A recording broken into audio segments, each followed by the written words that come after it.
Seeing this light bulb, there is nothing particularly special about it. But would you believe it? It has been continuously shining for 123 years. It is also known as the world's longest-lasting light bulb. Even the factory that produced it has long since closed down. Yet it continues to shine. According to reports, this light bulb was manufactured by the American Shelby Electric Company around 1890. At that time, the production process was very primitive. The glass cover was all hand-blown. The filament was made of ancient carbon materials. It was installed in a fire station in California as early as 1901 to provide continuous lighting for the firefighters on duty, since it was first lit. Except for a few power outages along the way, this light bulb has been shining continuously up to now. It has been in operation for over 1 million hours. Now it has become a famous light bulb on the internet. It has tens of thousands of fans worldwide. It even has its own website, where it can be viewed through a webcam. Seeing this light bulb still emitting light in real time, it is said that even live broadcast cameras have been broken several times. Since the invention of the light bulb, it has allowed humanity to enter a brighter world.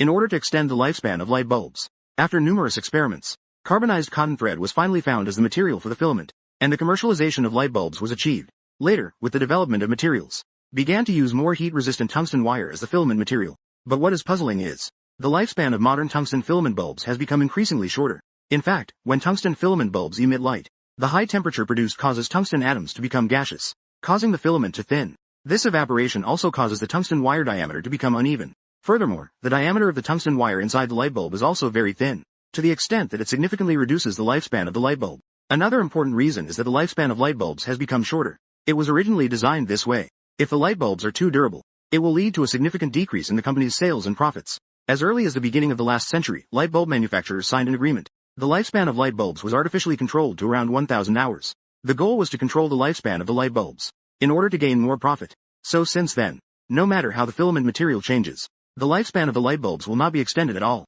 In fact, this kind of business logic can be found in many products.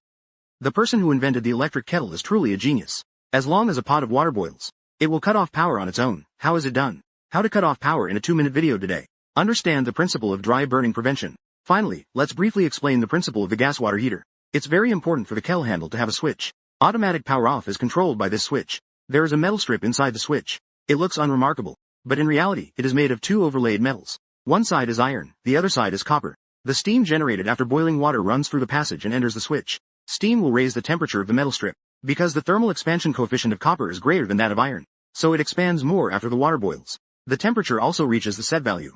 It will bend towards the iron side. Pay attention to the structure of this switch. It's like a seesaw. The metal piece in the front deforms and bends. It will push and lift the cylinder pressed on top. Using the lever principle will push the other end of the cylinder downwards. The cylinder is right next to the circuit connection point. Pressing down disconnects the circuit, so it won't continue heating the water. This type of switch also belongs to the thermal switch category. I have to say, despite its simple appearance, it conceals a genius design. Next, let's take a look at the structure at the bottom of the kettle. This is also crucial for heating the water. Usually, resistance wire coils are used here. These resistance materials can withstand very high temperatures, such as nickel iron alloy. There is also an important small switch at the bottom.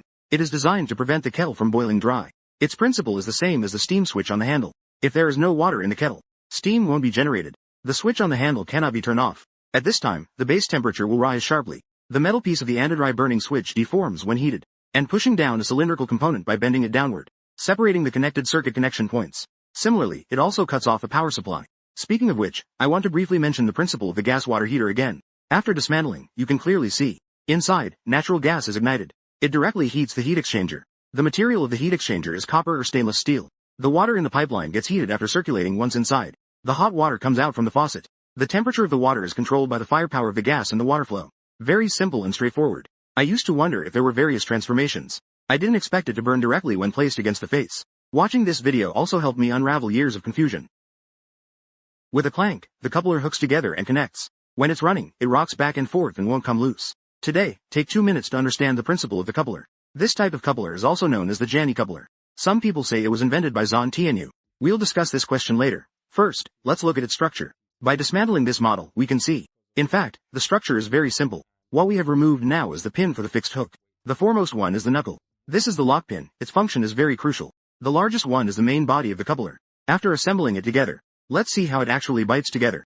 As the train slowly approaches, at this point, the lock pin is open.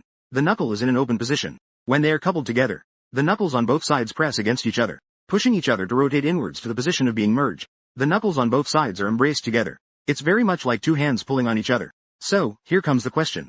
Won't it loosen if we apply force like this? I also couldn't figure it out. Inside the coupler, there is also a locking device for securing. This locking device is the aforementioned latch. In fact, when the knuckle is coupled, the latch will automatically drop down. It engages in the slot on the knuckle. If you can't see the inside, let's use an animation. The shape of the latch varies according to the design. I'll slow down this animation. You should understand as long as it's engaged. So it won't loosen when force is applied like this. To open it, you just need to lift the latch. Do you understand the principle now? Earlier it was mentioned that many people think the Janney coupler was invented by Janney. Actually, it's not the case at all. It was invented by American Eli Janney. Early coupler connections were just simple pins or iron chains. It's easy to break like this. The carriages are also easily bumped together when slowing down. He also drew inspiration from holding hands to invent it. He obtained a patent for the invention in 1868. Because the English term for the coupler is Janney coupler. Translated, it's called the Jan-style coupler or Janney coupler. Health. At the time, Zhang Tianyu intentionally translated it as Jing-style coupler. Just to avoid any misunderstandings. Who knew it would spread and become known as Zhang Tianyu's invention? It ended up being known as Zhang Tianyu's invention. Actually, this coupler sways back and forth. This is deliberately designed. Its purpose is to provide cushioning. Early rail tracks weren't as smooth as they are now. If there's a sudden brake or acceleration or something, if the coupler is tightly attached and doesn't move, then the impact force can be directly transferred to the carriages. Even when there are curves, there's an appropriate gap. It helps the train to run more smoothly on curved tracks. Walking into the fields of Germany, I feel like I am in a futuristic tech world. The agricultural machinery here is not just a tool. It's also an artistic creation of agricultural production. They are precise, efficient, and intelligent. Each function showcases the excellent quality of German manufacturing. German agricultural mechanization not only improves production efficiency, but also ensures the quality and yield of crops. It liberates farmers from strenuous manual labor, allowing them to enjoy the convenience and comfort brought by technology. German agricultural mechanization is a breathtaking modern agricultural legend. It shows me the beautiful coexistence of technology and nature, and fills me with anticipation and longing for the future of agriculture. The development of German agricultural mechanization not only enhances the efficiency and quality of agricultural production, but also promotes the sustainable development of global agriculture.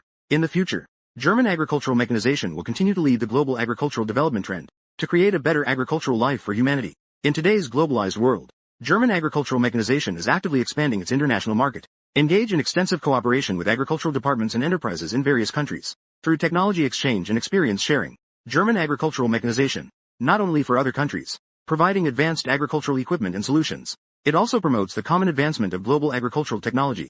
It is committed to providing effective solutions to these issues through technological innovation and intelligent management, providing effective solutions to these problems. For example, through precision agriculture technology, achieving precise management of farmland, improving resource utilization efficiency, through intelligent agricultural machinery and equipment, reducing pollution and waste in the agricultural production process, protecting the ecological environment. It is said that cows really hate red. This is confirmed in bullfighting in Spain. The matador holds a piece of red cloth. Waving it around can constantly provoke the bull to attack. To verify this claim, the group went to the bull ring. They first placed 3 cloths in the arena. They hung 3 cloths of different colors to see if the bulls would only attack the red one. As a result, all 3 cloths were attacked by the bull. It is apparent that cows do not only hate red. So what really makes the bull angry?